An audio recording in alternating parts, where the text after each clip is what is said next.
now we're at our math time, and I absolutely love arrays, and we went over them, and I feel like we did a good job going over them, but I feel like we could get better.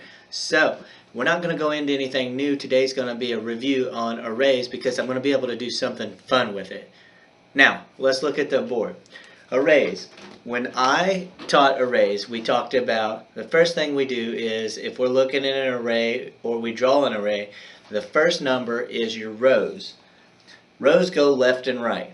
So here I have 3 rows. I'm going to use green for rows. So I've got 3 R's or rows.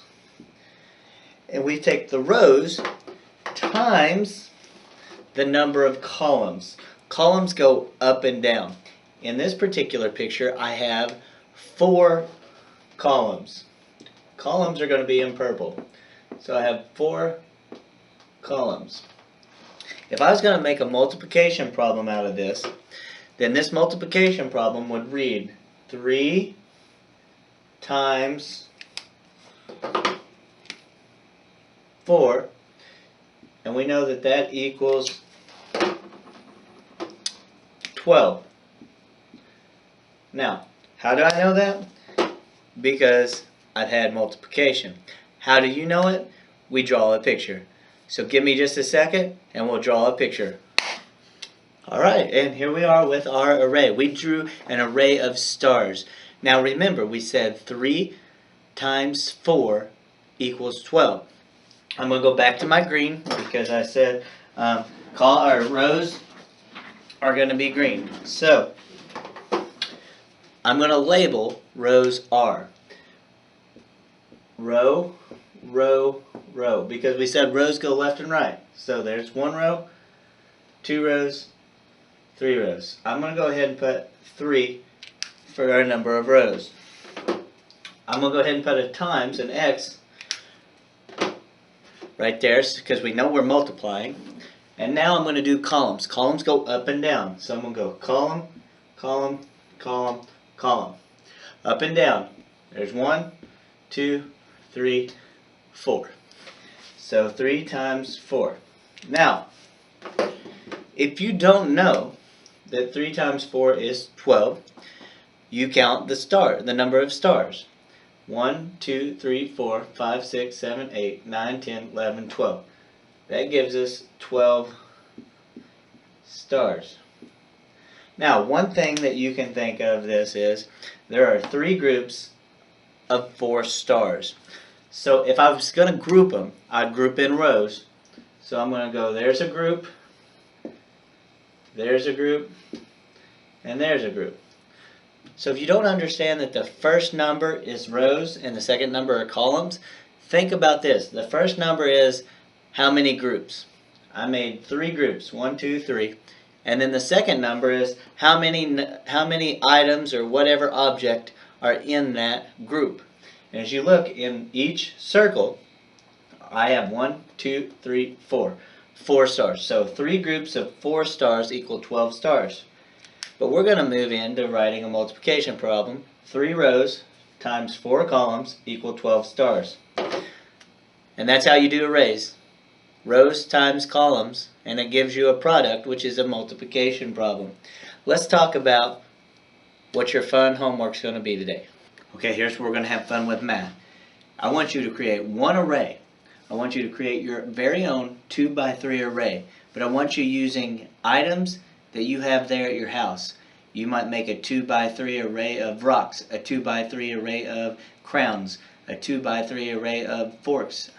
Any household item that you have, please make a 2x3 array and send me a picture. Alright? And the last thing that you can do to wrap up math today is you can spend some time on Prodigy, 10 minutes or so. But please do the 2x3 array with household items. Take a picture and send that to me. Thank you, and that's your math.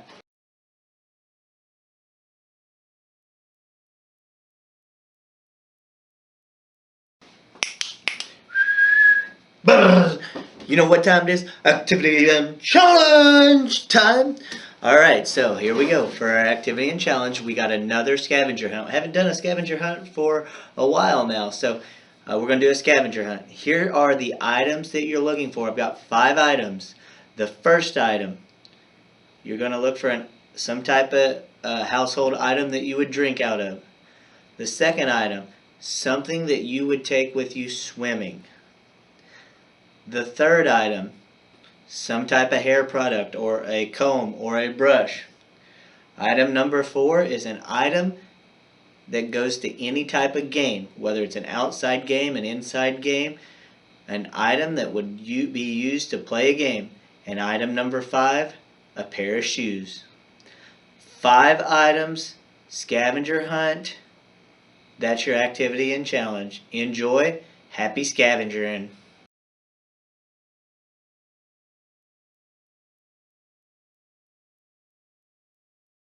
Well, guys, we've been doing this for quite a while now, and we're down to 2 more days. It's one of my favorite times, but it's time for you for special message time. I had to ask a special person today to deliver our special message. So your special message comes from Assistant Principal, Mrs. Gilliam. Let's see what she has to say. Good morning, Mr. Elliott's classroom. Can you believe you have 2 days left of 2nd grade, and then you are 3rd graders? I just want you to know that I am so very proud of you. I've been talking with Mr. Elliott a lot, and I have learned that you all have grown so much in your reading, in your phonics, and your math, and you have been working so super hard during this pandemic time period, also all school year long. So we know you're so ready for 3rd grade. I cannot wait to see you, and I cannot wait to talk to you and give you a big old hug the next time I see you. I wish you well, future 3rd graders.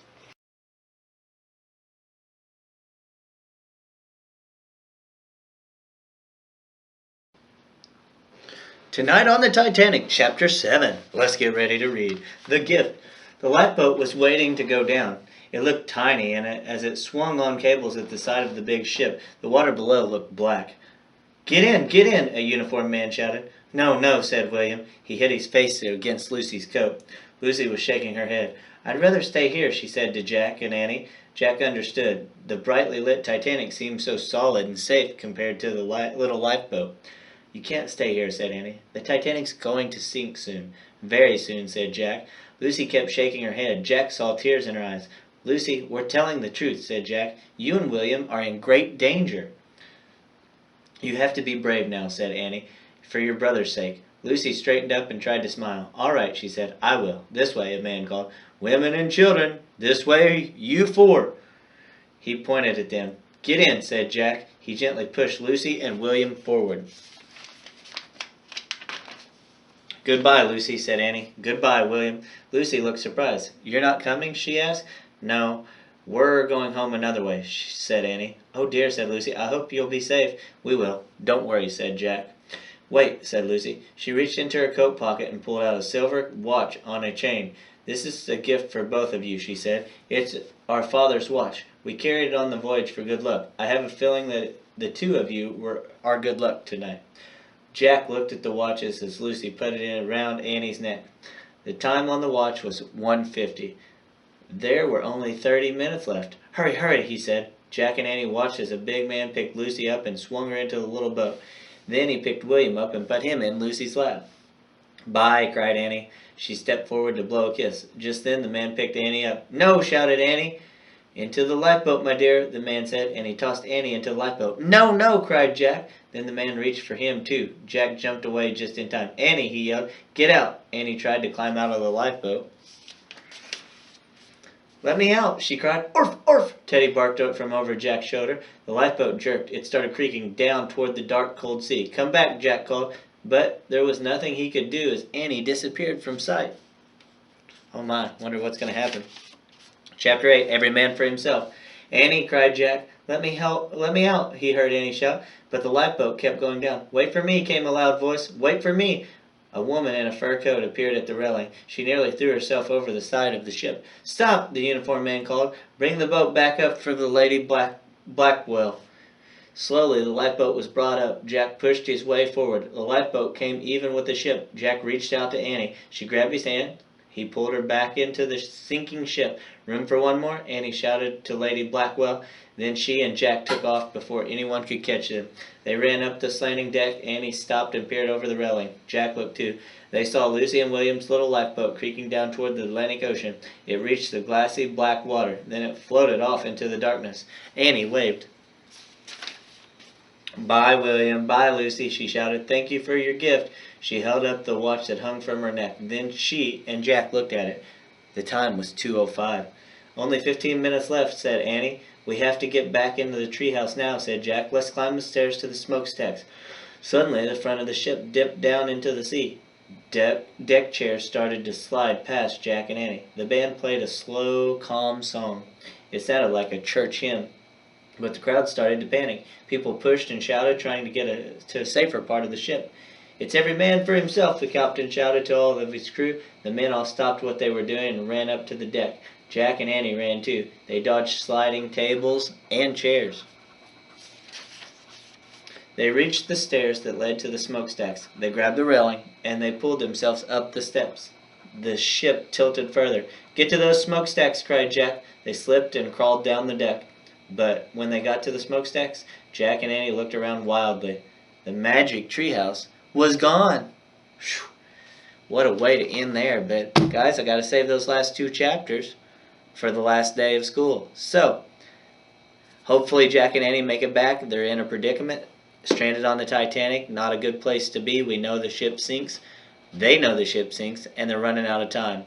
Let's see what happens tomorrow. I'll be back with Tonight on the Titanic.